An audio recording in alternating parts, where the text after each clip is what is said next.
Assalamualaikum warahmatullahi wabarakatuh dan selamat pagi. Perkenalkan, saya dengan Karnila Ridiani Rahman, SPDMT, selaku dosen Teknik Sipil Fakultas Teknik Universitas Teknologi Sulawesi. Sebagai seorang dosen, kita mempunyai tugas dan tanggung jawab yaitu Tridharma, di mana isinya yaitu mengenai pengajaran, penelitian atau publikasi karya, pengabdian kepada masyarakat, serta penunjang untuk kegiatan-kegiatan seminar, lokakarya, dan lain-lainnya.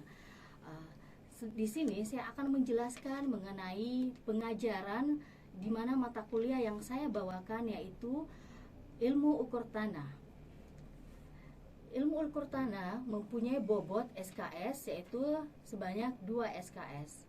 Ilmu ukur tanah sendiri mempunyai deskripsi mata kuliah di mana isinya mengenai dasar ilmu ukur tanah, jenis dan konsep alat survei, sistem koordinat dan penentuan posisi, pengukuran metode poligon, pengukuran metode leveling, pengukuran metode tachymetry, pemahaman dan penggambaran peta topografi, penentuan luas dan volume, proses survei konstruksi. Selanjutnya, saya akan menjelaskan mengenai capaian pembelajaran untuk mata kuliah ilmu ukur tanah ini. Pertama itu, mahasiswa mampu menjelaskan mengenai konsep pengukuran jarak, asimut, sudut, dan beda tinggi. Yang kedua yaitu, mahasiswa mampu mengolah data hasil ukuran tachymetrinya, detail, water passing, poligon tertutup, dan poligon terbuka. Ketiga yaitu, mahasiswa mampu melakukan pengambilan data lapangan dengan tepat dengan prosedur yang benar. Keempat yaitu, mahasiswa mampu mengoperasikan peralatan pengukuran ukur tanah dengan baik sesuai dengan manual peralatan waterpass. Kelima yaitu, mahasiswa mampu memahami sistem koordinat dan menentukan posisi. Keenam yaitu, mahasiswa mampu memahami dan menggambarkan peta topografi. Ketujuh, mahasiswa mampu memahami dan menguasai konsep alat ukur tanah yang kita gunakan dalam pengukuran dan pemetaan. Yang terakhir yaitu, mahasiswa mampu memahami hubungan antara keseluruhan materi dengan proses survei konstruksi. Berikut saya akan bacakan beberapa materi pembelajaran yang terkait dengan ilmu ukur tanah mengenai RPS yang akan saya bawakan selanjutnya, yaitu pertama materi pembelajarannya mengenai pengantar ilmu ukur tanah, di mana pengantar ukur tanah ini kita akan membicarakan secara definisi secara umum mengenai ilmu ukur tanah. Yang kedua yaitu metode offset, skala dan peta, metode sederhana pengukuran sudut dan jarak. Ketiga yaitu pengukuran jarak yang terhalang kesalahan pada pengukuran. Keempat yaitu pengukuran jarak langsung, macam-macam alat utama yang kita gunakan dalam ilmu ukur tanah. Selanjutnya adalah pengukuran pada lapangan datar, pengukuran jarak langsung pada lapangan miring. Kelima yaitu tachymetry. Keenam yaitu peralatan ukur tanah atau theodolit, alat penyipat datar. Ketujuh poligon tertutup. Kedelapan yaitu poligon terbuka. Kesembilan adalah teknik pematokan. Kesepuluh adalah penentuan titik potong busur. Ke-11 adalah metode GPS dan remote sensing. Ke-12 adalah teori kesalahan. Ke-13 itu kesalahan sistematis. Ke-14 adalah kesalahan acak. Untuk pertemuan ke-8 yaitu kita adakan UTS atau ujian tengah semester. Dan untuk pertemuan ke-16 itu kita adakan ujian akhir semester. Untuk pertemuan ke-8 kegiatan UTS itu, saya berharap agar mahasiswa bisa mengikuti secara keseluruhan kegiatan ujian, karena termasuk dalam penilaian dalam mata kuliah ilmu ukur tanah. Dalam ujian ini, saya akan membahas mengenai pertemuan materi perkuliahan mulai dari pertemuan awal hingga pertemuan ke-7. Dari pertemuan awal dan ke-7 itu, saya akan membahas mengenai pertanyaan-pertanyaan atau soal-soal pertanyaan yang saya akan masukkan ke dalam kegiatan ujian tengah semester tersebut. Adapun bentuk dari ujian ini itu bersifat individual. Jadi masing-masing mahasiswa mengerjakan ujian tersebut dan menyetornya atau menguploadnya mengenai LMS atau e-study, baik juga bisa melalui WhatsApp atau melalui Gmail. Kami akan memberikan waktu sesuai dengan durasi yang telah kami tetapkan di dalam e-study tersebut. Setelah itu, setelah kita adakan ujian tengah semester, kita lanjutkan pertemuan untuk mengadakan ujian akhir semester. Itu kita adakan di pertemuan akhir pada pertemuan ke-16, di mana ujian akhir semester itu merupakan penentuan dari secara keseluruhan mata kuliah ilmu ukur tanah yang saya bawakan. Dalam ujian akhir semester ini, sama halnya seperti ujian tengah semester sebelumnya, ini merupakan nilai penentuan juga untuk mata kuliah ilmu ukur tanah. Pertemuan ke-16 ini secara UAS, ujian akhir semester ini, nanti soal akan kami upload ke dalam e-study atau LMS yang kita gunakan saat ini. Dari hasil e-study, kita akan mengarahkan mahasiswa untuk mengupload hasil ujian akhir semesternya. Dari kegiatan ujian yang telah kita lakukan, saya akan merangkum segala atau merangkum semua nilai yang masuk, baik dari tugasnya, ujian tengah semester yang telah dilakukan, dan terakhir adalah ujian akhir semesternya. Dari situ akan keluar nilai atau bobot nilai yang akan kami setor ke pihak akademi kampus. Jadi saya harap itu mahasiswa bisa mengikuti semua kegiatan perkuliahan sesuai dengan rencana pembelajaran semester kita. Karena dengan begitu mahasiswa akan lebih maksimal dan akan lebih fokus dalam kegiatan proses belajar mengajar. Untuk mata kuliah ilmu akar tanah sendiri ini, itu kita ada beberapa kegiatan di luar dari materi. Istilahnya maksudnya kita terjun ke lapangan. Karena ini selain mata kuliah indoor, ada outdoornya, yaitu mengenai praktikum. Dari beberapa pertemuan itu kita adakan ambil beberapa persen itu dari pertemuan outdoornya. Kita akan melakukan praktikum dengan mahasiswa untuk mengetahui tindak lanjut dari penggunaan alat ilmu ukur tanah, yaitu penggunaan teodolit, penggunaan water pass, penggunaan patok untuk pengukuran tanah, baik itu dalam kondisi datar maupun dalam kondisi miring. Jadi dari situ kita akan mengevaluasi kegiatan mahasiswa, kita akan mengetahui sejauh mana kemampuan mahasiswa untuk bisa terjun ke lapangan, sehingga pada saat melakukan pekerjaan di luar, dia akan tahu hal apa yang akan dia kerjakan, hal apa yang akan dia lakukan sebelum melanjutkan kegiatan perencanaan atau pengawasan suatu proyek.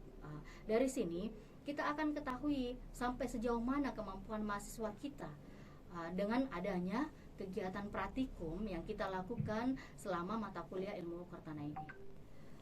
Berikut adalah metode pembelajaran yang saya gunakan di sini, yaitu pertama itu metode ceramah, yang kedua adalah video pembelajaran, yang ketiga adalah diskusi, keempat tanya jawab, kelima adalah tugas. Metode pembelajaran ini sudah saya jelaskan sebelumnya, bahwa metode pembelajaran yang saya gunakan ini lebih menurut saya itu lebih efektif kepada saya dan mahasiswa, dan lebih menunjang atau lebih banyak ruang dengan saya mahasiswa untuk melakukan diskusi dengan mereka melalui metode pembelajaran ini. Yang terakhir yaitu ingin saya sampaikan adalah mengenai sistem penilaian saya. Di sini sistem penilaian yang saya gunakan itu ada 7 sistem penilaian yang saya gunakan. Pertama itu kedisiplinannya, itu saya ambil 5% dari angka totalnya, yaitu kedua itu sikapnya 5%, keaktifan mahasiswa dalam mengikuti proses pembelajaran saya, yaitu tugasnya itu 25%, itu tugas lebih cenderung karena itu bersifatnya individual. Jadi tiap mahasiswa itu melakukan tugasnya. mengerjakan tugasnya. Yang kelima itu persentase. Persentase itu apabila kita ada kegiatan sediskusi. Jadi saya biasanya cenderung memberikan tugas mengenai persentase, membuat makalah, terus setelah itu kita adakan persentase. Jadi ada diskusi di situ, diskusi dengan mahasiswanya. Keenam yaitu mid test seperti sebelumnya saya gunakan. Terakhir adalah final testnya. Jadi di sini secara keseluruhan sistem penilaian ini saya akan gunakan untuk keaktifan mahasiswa. Di situ saya akan menilai hasil akhir dari bobot penilaian dari setiap mahasiswa. Oke, dari setelah ini saya akan memberikan video pembelajaran untuk mahasiswa saya mengenai mata kuliah ilmu ukur tanah. Bismillahirrahmanirrahim. Assalamualaikum warahmatullahi wabarakatuh. Untuk pertemuan kali ini dengan mata kuliah ilmu ukur tanah yang sebelumnya sudah pernah kita pada pertemuan pertama kita membahas masalah bagaimana pengantar ilmu ukur tanah untuk semester ini. Berikut saya akan perlihatkan materi atau PPT untuk pembahasan kita untuk minggu ini.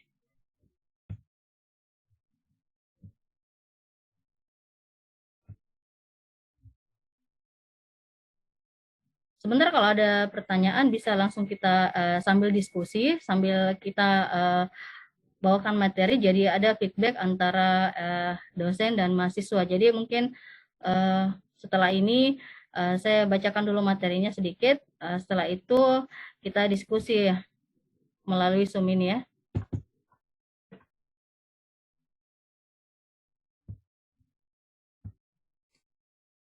Jadi ini untuk kriteria penilaian yang sebelumnya sudah pernah Ibu jelaskan masing-masing. Berikut adalah kita review kembali untuk materi pertemuan sebelumnya. Jadi sebelumnya itu kita sudah membahas mengenai prinsip-prinsip pengukuran, di mana untuk prinsip pengukuran ini kita gunakan mulai dari perencanaan awal sampai pekerjaan pada tahap akhir dari pekerjaan suatu proyek. Jadi prinsip pengukuran ini kita gunakan pada saat memulai perencanaan suatu proyek yang akan kita bangun. Jadi dimulai dengan pengukuran ilmu ukur tanahnya, berapa besar penggunaan dari suatu proyek yang akan kita bangun. Terus yang kedua mengenai satuan sudut. Satuan sudut itu perhitungan sudut dari dua bacaan horizontal dan selisih dari dua bacaan asimutnya. Ini kita menggunakan poligon terbuka maupun tertutup. Setelah itu adalah arah dan sudutnya. Ini sudut-sudut dari beberapa titik yang kita gunakan pada saat melakukan praktikum atau melakukan pengukuran di lapangan. Sekarang materi yang akan kita bahas untuk minggu ini itu mengetahui pengukuran poligon, peralatan atau bahan dan prosedur pengukuran pada poligon. Yang ketiga itu prosedur pemakaian alat pada penggunaan poligon. Nah, di sini saya akan bahas sedikit mengenai capaian pembelajaran untuk mata kuliah ilmu ukur tanah sendiri, di mana kita mahasiswa berharap agar mampu mendefinisikan atau mengetahui jenis-jenis dari ilmu ukur tanah atau surveying. Mahasiswa mampu memahami dan menguasai konsep alat ukur tanah yang digunakan dalam pengukuran dan pemetaan. Dan mahasiswa juga mampu mengetahui sistem koordinat menentukan posisi. Sedangkan itu memahami dan menghitung dan menentukan posisi horizontal dan dengan pengukuran poligon. Di sini capaian pembelajaran juga sudah sangat jelas. Bagaimana mahasiswa itu dapat mengetahui segala prinsip-prinsip teknik sipil yang berlaku, menunjukkan kinerja yang bermutu dan terukur, setelah mampu melakukan pengumpulan pengukuran atau pengujian yang kita lakukan di lapangan, dan mampu memanfaatkan teknologi. Di mana sebelumnya kita sudah bahas mengenai bagaimana kita bagi pertemuan antara teori yang kita lakukan dalam ruangan serta kegiatan yang kita lakukan di luar ruangan, itu dengan sistem praktikum. Nanti itu kita akan bahas. Kalau untuk saat ini kita bahas dulu mengenai teori yang kita akan lakukan sebelum kita terjun ke lapangan atau kita melakukan kegiatan praktikum di luar ruangan. Di sini yaitu pengukuran poligon. Pengukuran di sini kita definisikan sebagai seni penentuan posisi di atas ataupun di bawah permukaan bumi, berkenaan dengan penentuan jarak, sudut-sudut arah baik vertikal maupun horizontalnya. Di sini dapat dilihat itu tujuan dari pengukuran poligon itu ditinjau dari bentuk fisik visualnya, geometriknya. Jadi di sini ada dua bentuk poligon, poligon terbuka maupun poligon tertutup. Di sini kita bisa lihat mungkin kalau kita melihat kondisi tanah di permukaan bumi itu ada yang datar maupun ada yang berbukit. Di situ kita bisa lihat kalau kita ingin menentukan suatu sudut atau menentukan kondisi tanahnya, itu kita biasa melakukan pengukuran. Jadi di sini ada pengukuran bentangan atas sama bentangan bawah. Jadi nanti itu dari hasil bentangan yang kita dapat, itu akan kita ketahui jarak datar atau kondisi datar dari suatu tanah itu seperti apa. Gitu. Di sini dijelaskan bahwa poligon terbuka itu secara geometris dan matematis terdiri atas rangkaian garis yang berhubungan, tetapi tidak kembali ke titik awal dan tidak terikat terhadap suatu titik. Jadi di sini poligon terbuka itu lebih cenderung istilah titik awal dengan titik akhir itu tidak bertemu. Jadi dia terbuka. Jadi dia garis lurus saja. Maksudnya dia bentuknya, kondisinya satu lain dengan lain yang satu itu saling berhubungan tapi tidak saling menutup. Jadi itu perbedaannya nanti dengan poligon tertutup. Sedangkan di sini poligon tertutup itu yaitu pengecekan pada sudut-sudut jarak tertentu. Jadi pertimbangannya itu titik sudutnya itu jelas dan kelihatan gitu. Jadi titik awal dengan titik akhir itu akan bertemu. Di situ muncul kondisi dengan poligon tertutup. Di situ bedanya antara poligon terbuka dengan poligon tertutup. Biasanya poligon tertutup itu kita gunakan pada perencanaan pembangunan struktur, baik itu perencanaan pembangunan struktur rumah sakit, kawasan rumah, baik juga untuk kondisi pembangunan gedung-gedung bertingkat. Itu biasa kita gunakan karena dia kan kondisinya tertutup gitu ya. Jadi satu lahan pada saat pengukuran di mana pembukaannya, titik bukanya di situ juga di titik tutupnya. Jadi kita tahu berapa besar luas lahannya itu pada suatu struktur yang kita gunakan. Setelah itu ini dia contohnya. Jadi di sini kelihatan gambarnya bahwa bagaimana poligon terbuka perangkat azimutnya dengan poligon tertutup, di mana pengikat koordinatnya itu jelas dia tertutup. Jadi seperti yang tadi saya bahas bahwa di mana titik awal pembukaannya di situ titik akhir penutupnya. Jadi di situ poligon tertutup. Sedangkan poligon terbuka itu titik awal dan titik akhir itu tidak bertemu gitu, tidak menutup. Di situ perbedaannya antara poligon terbuka dan poligon tertutup. Poligon terbuka itu biasanya digunakan untuk jalur lalu lintas atau jalan raya, atau saluran irigasi, kabel listrik tegangan tinggi, ya biasa digunakan oleh orang-orang PLN pada saat dia pengukuran untuk memasang suatu kabel atau sistem kelistrikan, atau kabel telkom juga bisa, atau jalan kereta api. Itu biasanya untuk poligon terbuka memang cenderung digunakan oleh proyek-proyek pada proyek-proyek jalan, proyek jembatan, irigasi itu biasanya digunakan. Jadi untuk ilmu ukur tanah sendiri ini fungsinya itu lebih besar pada saat perencanaan proyek gitu. Jadi sebelum kita melakukan perencanaan atau pembangunan suatu proyek, itu dilakukan dulu pengukuran gitu. Pengukuran jadi ditahu berapa kapasitas, berapa jumlah yang kita gunakan pada saat melakukan perencanaan proyeksi atau proyek yang dilakukan. Poligon tertutup ya itu tadi kembali di mana garis awal titik awalnya membentuk segi banyak dan berakhir di stasiun lain. Jadi di mana ketemu terbukanya di situ juga tertutupnya. Jadi itu tadi jadi jelas sekali itu antara perbedaan antara poligon terbuka dan poligon tertutup. Jadi di situ bisa kita lihat bagaimana juga penggunaannya. Jadi penggunaan untuk poligon terbuka itu di mana, Dan untuk poligon tertutup itu kita gunakan di proyeksi mana, jadi jelas sekali.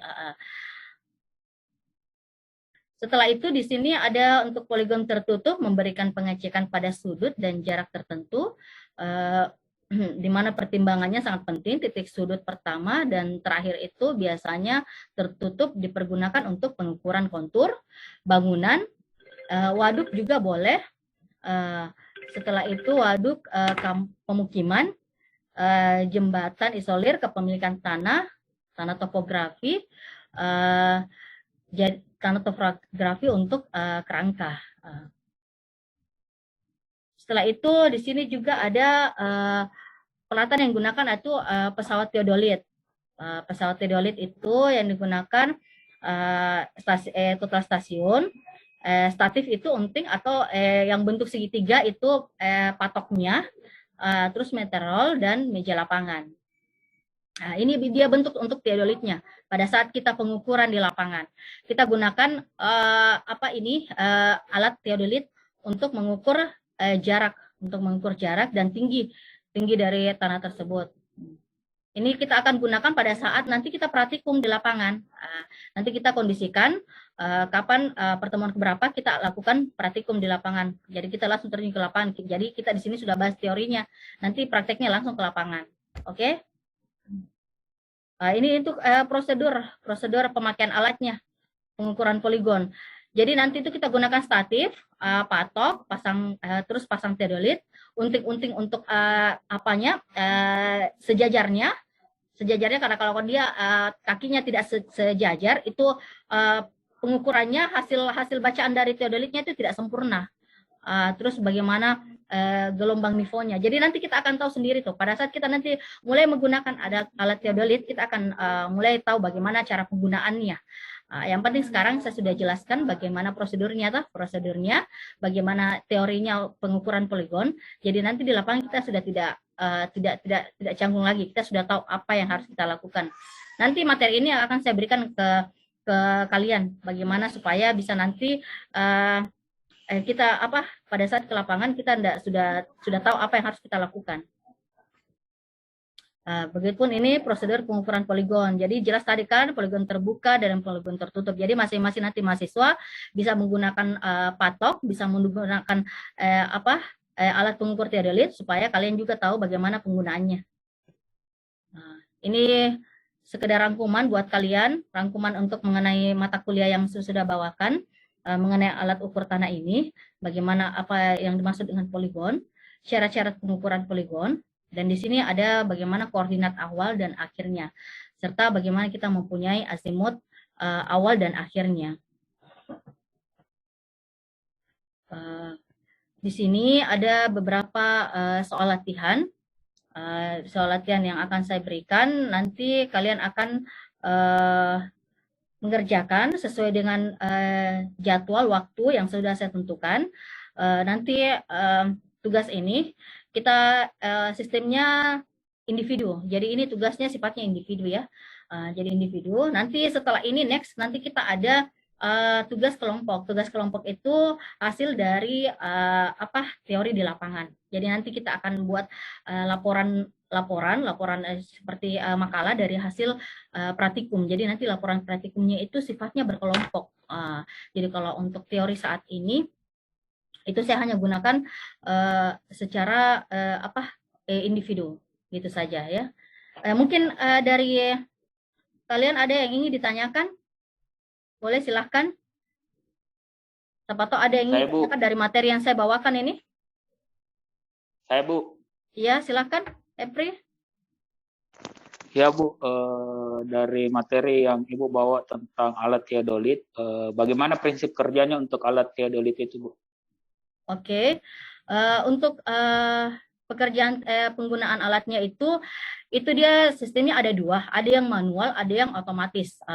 Yang manual itu kita akan mungkin untuk menentukan titik tengahnya dari kan nanti ada titik nivonya itu air di dalamnya, jadi dia kayak waterpass. Jadi kalau pada saat dia titik waterpassnya sudah air di dalam waterpass itu sudah berada di tengah, itu nanti kita digoyang-goyangkan itu supaya dia berada pas di tengah. Jadi kalau dia sudah di tengah artinya posisi teodolitnya itu sudah sejajar, sudah pas.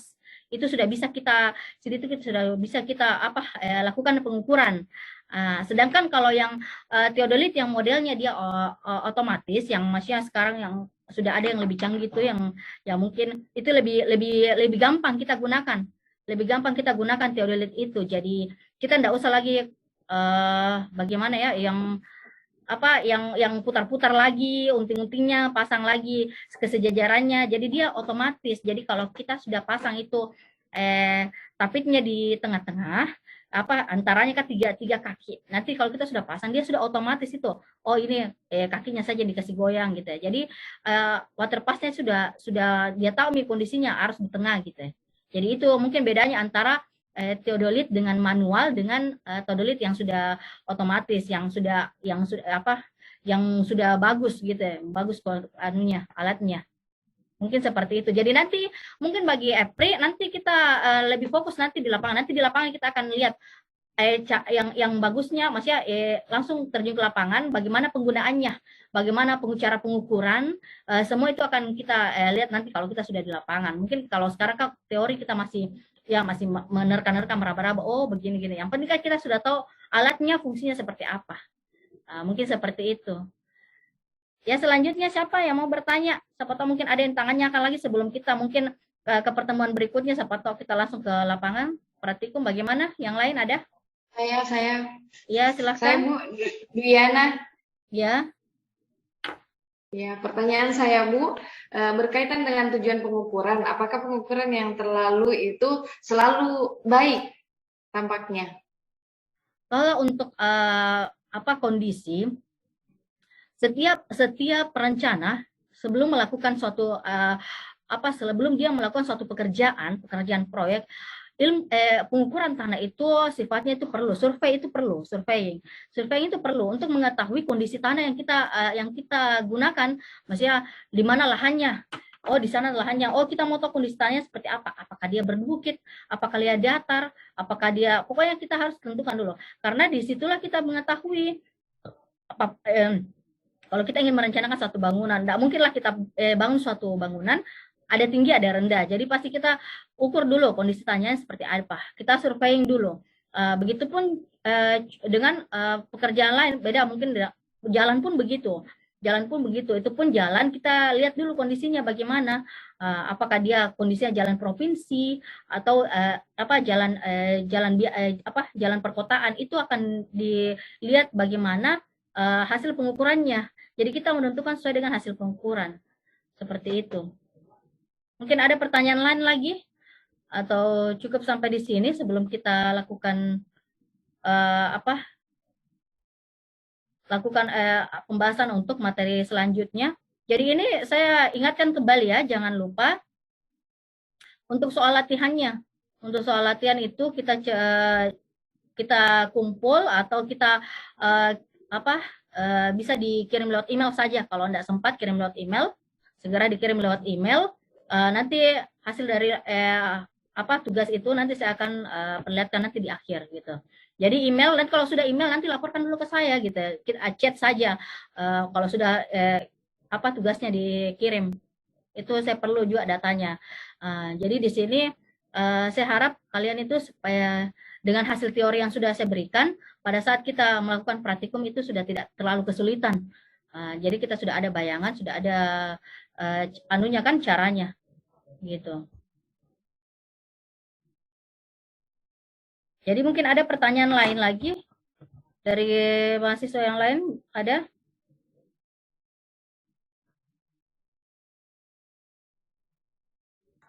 Jadi tugas-tugas yang sebelumnya, yang minggu lalu sudah dikumpul semua, atau masih ada teman-teman kalian yang belum kumpul tugasnya? Jadi saya harap kalau bisa sebelum kita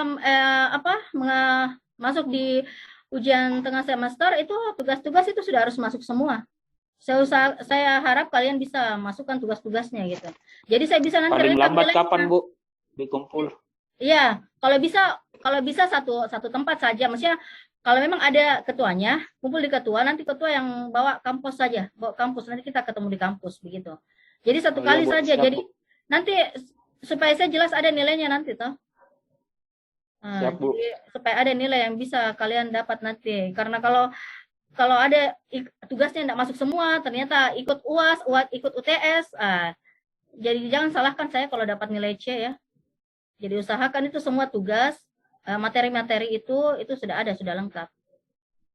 Oke, sudah cukup sampai di sini. Kita ketemu pada pertemuan selanjutnya. Terima kasih. Assalamualaikum warahmatullahi wabarakatuh. Terima kasih, Bu. Assalamualaikum. Terima kasih Bu. Assalamualaikum. Waalaikumsalam warahmatullahi wabarakatuh.